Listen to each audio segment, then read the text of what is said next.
Next question in the back right. Kyle, Jonathan Cho with Dia TV.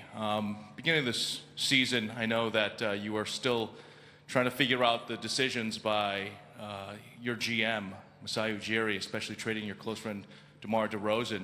Now that you guys have won the title, where are you at with that? How do you feel now?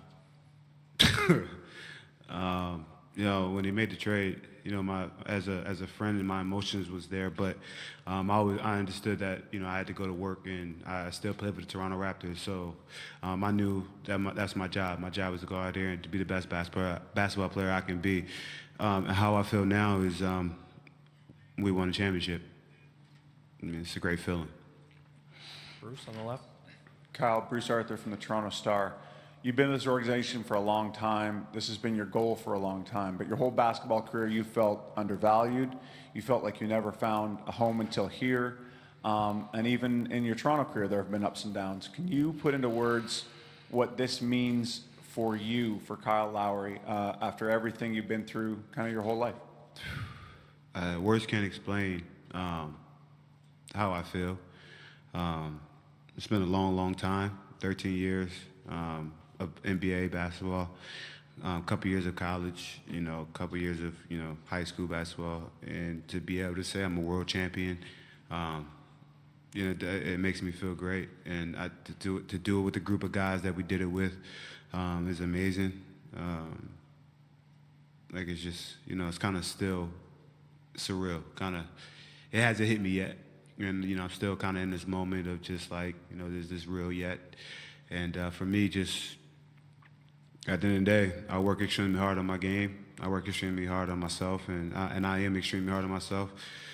And I'm happy to be able to say I'm a champion, and it's been a long time coming. In the front row on your right. Kyle, Trista Crick, USA Today. Fred was sort of joking when he was talking to you about you being one of the most slandered guys in the league. Do you feel that that's sort of the case? Obviously, it doesn't matter now. People got their own opinions. They're going to say what they want to say. They always have. I hear them, I listen, you know, but they don't affect my life. You know, everyone has their own opinions. And I go out there and I do my job to the best of my abilities. And people that know, you know, my teammates, the organization, they know what I bring to the table. And they appreciate what I do and, you know, what I've done. And I score 0 points, people, you know, blah, blah, blah, I do this, I don't score. I understand, you know, what people say, I hear them, but if we win a game and we win as a group, and that's all that matters. Winning is all that matters to me. And, you know, I'm at the highest level of winning right now. Michael, over here, fourth row. Kyle, you had the ball in your hand a couple of times at the end of Game 5, and, you know, they ended up forcing a Game 6. Where between those 2 days did you make up your mind that you were going to come out and impose yourself the way you did offensively in the first quarter? I took what the game was going to give me, but I wanted to be aggressive. You know, I look back at every game we've played and we won.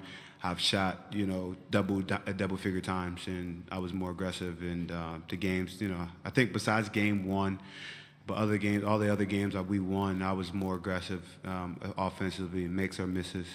But you know, people thought that we would kind of be like, oh man, we gave away Game 5, but the group of guys that we have, we've been able to stay level-headed the whole time, and understanding that we had a team that was going to come out here and play extremely hard. Fans were going to be loud, and they were going to fight to the death. And that's the one thing about that group. They fought to the death, and they got some great guys down there, great coaches.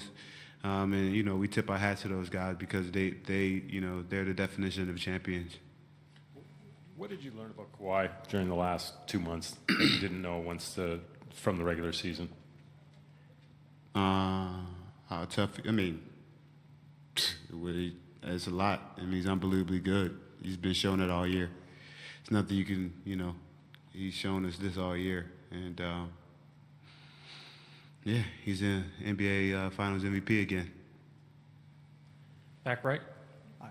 Steve Futterman from CBS News. Congratulations on being an NBA champion. Thank you. You talked a bit before about the long NBA career, your college career, high school career. It's a long journey, and length does not necessarily mean you're going to have one of these happy endings. Can you Yeah. talk about the satisfaction? Because there are many great players that you know probably don't get to this point. You have achieved this, and the thrill and the beauty of the satisfaction you have of being an NBA champion.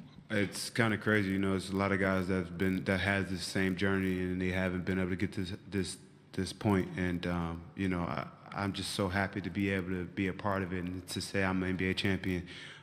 You know, I don't take it for granted at all.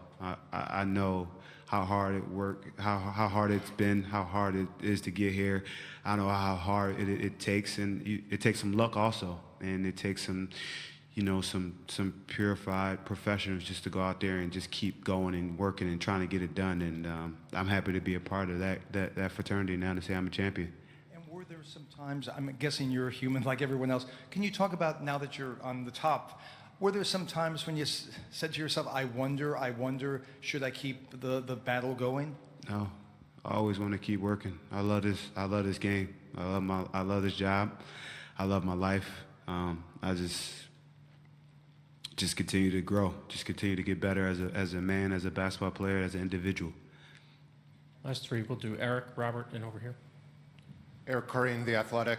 Kyle, two things. First, I noticed you weren't really in the fray too much in the locker room. What was sort of your celebration immediately after? And two, what are you going to do with all these balls you're collecting?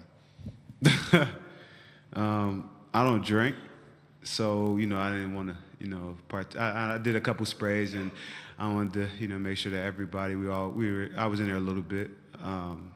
And for this basketball, I'll make sure that, you know, we'll put that one in the practice gym or somewhere, and have it done up to say the 2019 NBA champions. That one will be displayed somewhere in Toronto. On your right, third row. Max from PPS. First, congratulations. Thank you. You've been with the Raptors for a few years. Mm-hmm. Must be a great feeling today. What do you want to say to the city of Toronto and the fans there? It's more the city of Toronto, the country of Canada. We did it. We brought it home, and we want everybody to celebrate safely. Robert. Robert Littal, BSO. When Kawhi was in here, he told a story about how he texted you shortly after the trade. He said he knew you were upset, but, you know, wanted to talk to you. What did that mean to you to hear from him directly about that at that time? And then just kind of a last question, how does it feel as a team and a country to break the Drake curse? When he texted me, it was a quick text, and just to show the type of person he is. You know, willing to reach out, you know, understanding that this situation was a little bit sensitive, but he knew that, you know, he felt something could be done special with our group. And I don't know nothing about the Drake curse. That's my homie, that's my friend, so I don't know nothing about a curse. Thank you. Thanks, Kyle.